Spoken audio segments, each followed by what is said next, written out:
What's going on, guys? Jacob over here. Um, we've got some more news to talk about on the J.J. Watt situation in free agency. Today, a reporter for ESPN out of Seattle went on a radio show and said that his sources say that J.J. Watt's top three teams that he's most interested in at this point are Tennessee, Buffalo, and Green Bay. Now, this reporter is verified on Twitter, so I am going to take their word for it.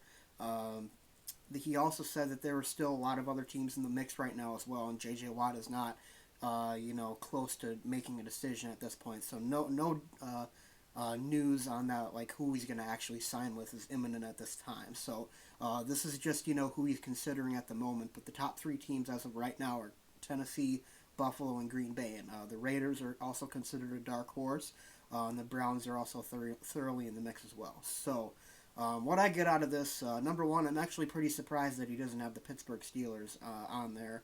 I thought for sure Pittsburgh would be is either his number one or number two, seeing as how both of his brothers play there and they are a contender. Um, I'm not sure where I saw the tweet. I know it was from a verified account. I might have even talked about it in my previous JJ Watt video. I'm not 100% sure. But I did see that the priorities ranked from 1 to 3 for JJ Watt are does the team have an elite quarterback? Do they have help on the defense, like legit talent on the defense? And then third and finally is money. It's in that order, by the way. So Green Bay obviously is the best out of all three of those teams in quarterback. Defensive talent, it's arguable with Buffalo, but I think they might have an edge with guys like Jair, Za'Darius, and Kenny Clark. And even Rashawn Gary now is looking like he might be a Pro Bowler next year, the way he was playing this season for sure. The safety duo, Amos and Savage, maybe one of the best safety duos in the league. I mean, there is plenty of help on that defensive side of the ball, and especially on that front four. You've got Rashawn Gary and Za'Darius Smith and Kenny Clark to rush the passer and stop the run. Um, the Packers still kind of have things to work on in the linebacking situation and the middle linebacker situation, but there's lots of options for them there. So I feel like the Packers, of all three of these teams, have the best standing of those three priorities. Of course, I don't know. I'm not really sure what Buffalo or Tennessee's cap situation is like. Of course, Green Bay's is kind of tight right now, but there's always room for them to make, or there's always a way for them to make some room. And if he really wants to play here, we've got the first two priorities set in stone for him. And then, of course, he also grew up in Green Bay, or in Wisconsin, I should say, rooting for the Green Bay Packers. So that's probably an extra incentive, I would think.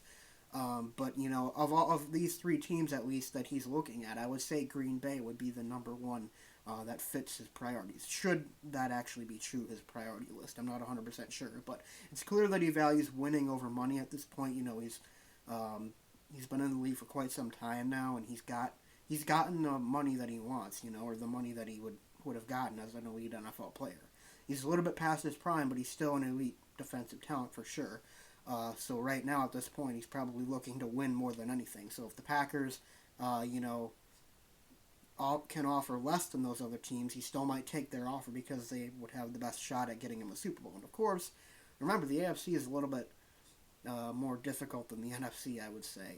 They've got teams like Kansas City, kind of as a roadblock almost, in Baltimore. There's a lot of really talented teams, and there's a lot of competition in the AFC for sure. And of course, there's that in the NFC as well. You've got Tampa Bay that Green Bay would have to deal with, but still, um, you know, this is interesting. It's really an interesting development for sure. Like I said, I'm not 100% sure it's true. I'm going to take their word for it because the guy has a verified account on Twitter. But if it is true, I mean, like I said, of those three teams, it would make the most sense for Watt to choose Green Bay, wouldn't it? And especially Pittsburgh not being in that mix really gets my hopes up a little bit more for Green Bay, because really I thought Pittsburgh was the team he was going to go to. I mean, honestly, it kind of felt like a little bit of wishful thinking that he would choose Green Bay over Pittsburgh. But now Pittsburgh isn't even in his top three, so maybe he doesn't want to just join his brothers. Maybe he wants to compete with them. I don't know. Of course, if he wants to compete directly with his brothers, he would go to the AFC. But as far as easier path to the Super Bowl, I would say NFC might be the way to go. So, I mean, either way, he's gonna. I would say at least with Buffalo and Green Bay, I would say Buffalo and Green Bay are probably over Tennessee at this point in terms of what he would want.